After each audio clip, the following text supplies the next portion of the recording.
Hello, I'm MKX and welcome back to the video. Today I want to talk about Minecraft updates that have come out since the official release of the game in 2011, the 1.0 update, because obviously the updated Quatic is called 1.13 and it raises the obvious question of what exactly happened in each of the 12 updates that came out between now and then, and I figured it'd be rather cool to go through each update, spend about a minute with it, give you the broad strokes of what happened, and also show you the exact same seed, this is Toycat by the way, in each update, so you can slowly see the evolution of this same Minecraft seed over time. And yeah, that's what we're doing into this video. Hopefully you all do enjoy it, but let's get straight into it, shall we? And let's start by talking about Minecraft 1.1, the update you're seeing in the background. Oh, by the way, check the description if you want to know why the video's not exactly 12 minutes long. But yeah, let's start by talking about Minecraft 1.1, the update you're seeing me play right now. So that's why we spawned in this forest right here, which is, you know, surrounded by just lots of forest and not too much detail beyond that. But this update is actually quite famous because it was the first one to add spawn eggs to the game, which again, at the time, like, didn't seem like such a huge feature, but they are really important for a bunch of different, like, creative applications, and they also just mean if you're playing in creative, you can have fun with mobs that you know, without just having to, like, rely on them spawning naturally, so that was rather fun. But most importantly, you know, besides just bow enchantments and a golden apple recipe being changed to make it a bit easier,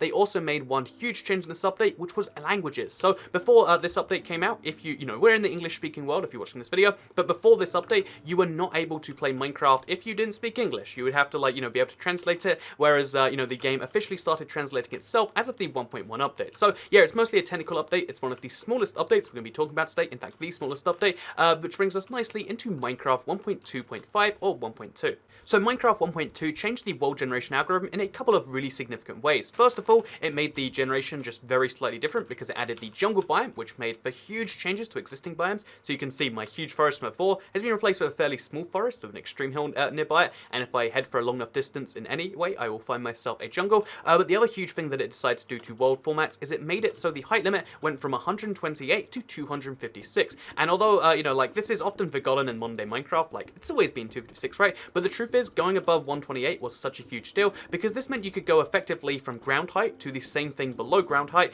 whereas going to 256 is essentially tripling the distance from the ground you can go. Buildings were able to get 3 times bigger in this update, and that is such a huge deal for a single update. And also, this was also the first time we had, I guess it's the second time we had a controllable pet in the form of the ocelot, and the second time we had a golem in the form of the iron golem, which we can craft using this right here. So yeah, basically it was the first time we had a useful mod to protect us, and also the first time we had a useless mob if we wanted a pet. And because, you know, let's be honest, that's what people want from cats, both real life and Minecraft, and it's something you could get with the 1.2.5 update. So yeah, very significant update in terms of world format things, and also very significant because it has 2 of the fan favorite updates, the fan favorite features, the iron golem and also the ocelot, the cat as well, I guess. So yeah, let's move on to Minecraft 1.3. So this update was really significant because it added quite a few of the, again, important structures that we know to this day, as well as just important features in terms of usability. One of those being the brand new creative inventory, which means that now you can finally see the inventory sorted in a way that is vaguely familiar, although it's missing a lot of the blocks that you probably expect if you've played ever since, and a lot of the blocks have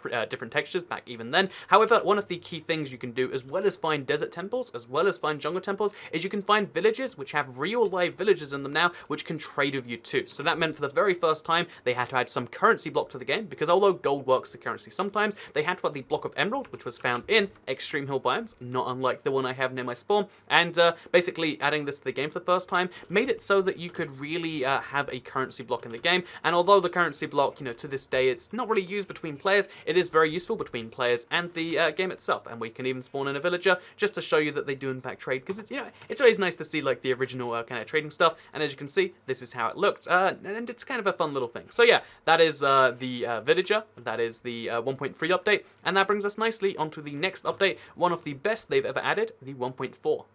So Minecraft 1.4 was a significant update for pretty much every portion of the Minecraft community. If you like playing the survival game, they added so much in this update. It was a Halloween update that came out on Halloween, and it was called the Pretty Scary Update, and not for a bad reason, because it introduced not only a bunch of new hostile mobs in the form of the witches, but also the wither skeletons, and most importantly, a brand new boss, the Wither. So before this, the Ender Dragon had been added ever since the official release, and that was the official end of the game, but for some people, it just wasn't enough challenge, so for those people, the Wither was added instead. If you killed the Wither, you would would get yourself a Nether Star, which could be, of course, used to get yourself the end game, item called the Beacon. So the Beacon, as I've shown it before, has changed a bunch in its iterations, but as of 1.4, it looked like this, and it was one of the most late game, one of the most sought after items in this game. However, like I said, this update wasn't just about survival players. It also added a few things for creative and also modder players, because if you you can now give yourself, I don't know if this command works back in this version, but you can officially, as of this update, give yourself, you can't give it's I think it's like ID 146, right? So give Toycat 146. You can now, as of this update, give yourself the command block only using a command itself, and this meant that players can make custom maps, they can make anything custom like that. And 1.4 was the real shifting point for people who like making custom content like servers and stuff, because these could run much better as of this update. So yeah, let's move on to 1.5, the next update. So Minecraft 1.5 was known as the Redstone update, and that is not for no good reason, because a lot of the key Redstone functions we know today, such as the hopper, such as the dropper, such as the redstone block, the redstone comparator, pretty much every major redstone feature was added in this update. And this meant, not the redstone lab, that was 1.2, but that meant that because of this update, there were so many possibilities for redstone users, and to this day, there are so many things such as the redstone block, which are just key parts of like simple circuits that we use, such as the simple circuit is using a piston to have like a temporary pulse. But basically, you can do a bunch of stuff with redstone only because of this update. They also added brand new weighted pressure plates, which I don't see used very often, but the idea was that you could have item systems use them, and basically there was a whole bunch of redstone stuff added in this update. And you wouldn't be mistaken for thinking this was just a redstone update, but they also added a few key quality of life changes, such as improving the lighting engine, which meant that the black squares that you'd see so much before this update would appear much less after this one. But also the other key one is this was the first time since Minecraft came out that they realized they needed a supplementary form of revenue for the game, so they introduced Minecraft Realms, where you could rent a server directly from Minecraft, and to this date that service is still in use. So yeah, official launch of Minecraft Realms, official fixing of the lighting engine, or one of the biggest fixes, and also the first time that redstone became, it went from being a cool little side part of Minecraft to one of the key functions that even got its own update, which brings us nicely into 1.6. So the Minecraft 1.6 update is famous for pretty much one thing, even though it added quite a few new features, some of which were overdue, such as the scoreboard fixing, such as the commands and stuff like that, such as even adding carpet, which is something people really like to this day, and even the coal block, which, let's be honest, you don't think of very often. The one key feature this update added is actually the horse. So the horse is such a huge, phenomenal update to the game in terms of people's requests, because although it doesn't add too much in terms of actual gameplay, people love the horse. People just fell in love with it immediately. It was the #1 requested feature for consoles and for Pocket Edition until both those platforms had it, and it even got a South Park episode dedicated to the horse in Minecraft. That sounds ridiculous, but it's genuinely true. That is how huge a deal, the horse was, both inside Minecraft and outside it. So let's move on to the 1.7 update now, which changed the world, and you'll see that soon. So the 1.7 update, or the update that changed the world, surprisingly changed the world. And as you can see, the same seed we've been using this entire time, which has changed minorly here and there, you probably noticed those changes, has changed in its entirety right now, because they had to introduce brand new biomes, which meant that everything got shifted around, and essentially every biome changed. But this update didn't just introduce the idea of new biomes, it introduced a lot of blocks to go along with them, as well as just the fun addition of stained glass for the first time. So that's right, colored glass wasn't a thing before this update, and now you can have it in all the forms you want. So yeah, it also added a bunch of new plants, it added a few new blocks for structures such as the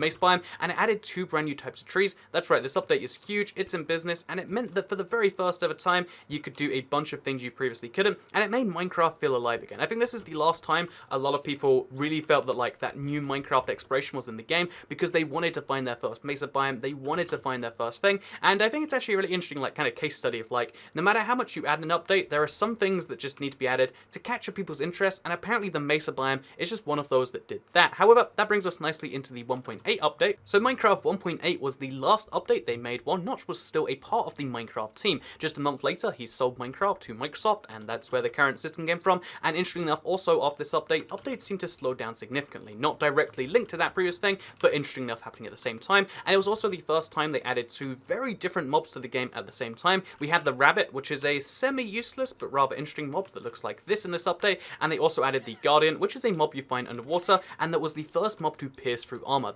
Jeb wanted a challenge for the oceans, kind of in the same vein of the update Aquatic, and he made it with the guardians. And also in this update though, because there were so many huge things, it was the last huge update that people just fell in love with. Everyone loved this update. It's still used for many mods, it's still mailed for many servers, but it also was the first time we were introduced to granite, to diorite, and to andesite, which as you can see have now changed the environment just entirely, because instead of just running stone after stone after stone after stone, you can now find diorite, and you can find granite, and you can find more diorite in the ground around the places. So yeah, 1.8, the most legendary update. It was featured in my best update of all time video, and not for no good reason, because it introduced purely positive things that people fell in love with, unlike the next update, which was the 1.9 update, which introduced a whole host of changes, but as it was called the combat update, the biggest of course was the combat, and I don't have time to go into the whole debate today, but long story short, added two things: dual wielding, which a lot of people do like, and not everyone, which allowed you to have something like shields, which by the way could be combined with banners from 1.8, the last update, so isn't that exciting? So a lot of people like the dual wielding, but not so many people like the hit delay. This meant this was a way to balance a lot of the things they decided to do with this update, but a lot of people didn't like having to wait between hits, and that meant that this update was considered by a lot of people a step backwards, and that's why to this day many people refuse to play 1.9 and any updates after it. However, it's not all negative, this update. They also took a few changes on board for the first time from the pocket edition, so rabbits that we saw from earlier, they're going to be much smaller in this update. They also added a bunch of new potions to the game, because they made it so potions couldn't just come in regular and splash, they could officially come in lingering for the first time, and you could also get rather interesting potion arrows. And yeah, that's the big changes they introduced in this update. Potion arrows, basically lots and lots of new combat things which were controversial and not so controversial, and also a few changes from the pocket edition and so forth. So let's move on to 1.10. So the 1.10 update was rather interesting because it was called the Frostburn update, and it's one of the least notable updates of all time. It's perhaps my least favourite personally, because the things that it added were all things that you don't see used very much this day. So for instance, polar bears, as great as they are in theory, as much as people love the idea, it wasn't quite horses, because what do you do with them? You find them and then I guess you look at them. And then the blocks they added, the never warp block, how often do you see this being used? The red never brick sometimes gets some use, and the bone block, which is nice enough occasionally, just don't see very much use. In fact, the only one of the blocks they added in this update that sees any real use in any situation is the magma block, which was the most fascinating, and in fact, the never overhaul they did in this update was one of the big changes they introduced, but realistically, the 1.10 update was kind of like a reversal of their strategy from before. They changed everything with the combat update, and people didn't like it, so they started changing smaller elements of the game, but again, if you don't make noticeable changes, people don't really spot it too much, and that's why the 1.10 update was not necessarily one of the best, which brings us into Minecraft 1.11, which was notable for quite a few reasons, perhaps the biggest of which being the llama, which had the exact same issue as the polar bear, but let's be honest, was much more captivating because it did have a theoretical use. You could tame them, you could put carpet on them, and they look different with the carpet, and then you could drag them around as a way of storing chests. I mean, no one does it, but theoretically you can do it, and the other big thing this update added, besides obviously more command changes, my favorite of which is the /locate command, which you can use to locate a mansion, which they're going to use right now to find ourselves the wooden mansion, the other key thing in this update. So the wooden mansion, again, like I said, second key feature, was a structure which only started to generate in this update, and it's the most ambitious structure they've ever added to the game. It was a use for the structure block added in 1.10, which again didn't see too much use back then. It was kind of like a, what if we use Minecraft, made Minecraft use them, and in exchange we got the largest structure we've ever seen, with 3 brand new mobs, with a brand new set of loot, with just, I guess, all these different things. The Tome of Undying came for the very first time, and this was the big contribution of Minecraft 1.11 to the game. They introduced one of the hugest things you could find, but they're super, super, super rare. Like, there is one, this one was 12,000 blocks away from spawn, for instance, and the odds of you finding one were pretty slim, so it had the issue of, like, it didn't have the issue of just being irrelevant and stuff that people didn't care about, but it had the issue of being very, very rare, so you had to cheat in some way to find one, and in which case you weren't really satisfied, or you could come across it and you'd realize that, like, well, I mean, there's a mansion here, and that's exciting, but now this is the only mansion I ever get. And obviously, this was fixed on both the console and the Bedrock releases, but it is still one of the issues they have in the game. Also, excitingly enough to me, they added shulker boxes, which means that, again, more late game content is a really good thing, and this is one of the few great changes that you can just really unarguably just agree are great, because it means that now you can officially take items with you, no matter what inventory space you have. It's a much more efficient form of inventory space that requires you to go to the deep end, and really, this update was about adding some really, both rare content and late game content, which means that a lot of players felt missed out, something they didn't repeat with Minecraft 1.12. 1.12 was a pretty well balanced update, actually, in my opinion. It added quite a few new features to the game, including a brand new mob, which again had the exact same issue as the ones I've just mentioned, where the parrot, you can spawn them in, but what do they really do? They're cute, you can tame them, and again, it had some use because they're pets, but realistically, most people ignore parrots for the most part, but it added a few other features which weren't ignored at all, including concrete, which is perhaps, to this day, one of the best features they've ever added to the game. Terracotta can now be dyed to get glazed terracotta, which was really exciting, and yeah, basically, they added 48 brand new colors of blocks. There was concrete, which looks like this. There was and there's concrete powder, which looks like this, and they have them in every single color. Same with glazed terracotta, and same with shulker boxes from the previous update. But it means there were so many colorful things in this update because they also decided to update the entire color palette for the game to make it just much more pleasing in general. They really focused on warm colors. That's why at the same time they had the parrots as all these different things. And this update was called the Colorful Update, and it definitely didn't fail on that front. It was actually a really solid update in my opinion. I think it's maybe slightly underappreciated to this day, but Minecraft 1.12 is a really solid base on which to build to the future on because it has all these wonderful just tools to be able to build with. I think we're perhaps reaching the limit of like colorful blocks because we have colored wool, we have colored clay, we have colored glass, we have colored shulker boxes, then we have colored concrete, we have colored concrete powder, we have colored glazed terracotta, and then also this update added colored beds for the first time. There's a lot of colored features, but again, like I said, I felt like for just one update to add all this customization was really, really great, and it's allowed me to build so much more personally, which is the thing that I feel like Minecraft updates need to do. Give you the building materials to just get out of the way and make stuff happen, and this update definitely did that. So that is Minecraft 1.1 to 1.12 in not exactly 12 minutes. You can read the description for more, but long story short, I mean, I don't have a timer on me when I'm doing these sorts of things, but I tried to give you a rough summary in roughly that time, so I hope you did all enjoy it. The reason I love Minecraft updates so much, the reason I made this video, and also all the news videos I make every single time news comes out, is because I've always loved the idea of how Minecraft updates so much. Like, it's one of the reasons that the game was so notable to me, because I played it one night at my friend's house. I played all the way to the early morning. I drank Mountain Dew to stay up because he had some, and I played so much in Minecraft, and then the next morning, as I told him about it, and I was like, hey, come check this out, a new update had just come out with beds and other stuff like that, and I was like, Minecraft just changed overnight, and then a week later it changed again, and I love the idea of fast, consistent updates, which hasn't happened for the past few years, but I'm hoping at some point we can head back in that direction. And yeah, given that 1.13 is going to be one of just 2 updates we see this year, hopefully we see more and more cool stuff come, and I'd love to make a video in 5 years time about 1.13 to 1.23. So yeah, thank you very much for watching this video, and I guess I'll see you all in the next one. Goodbye.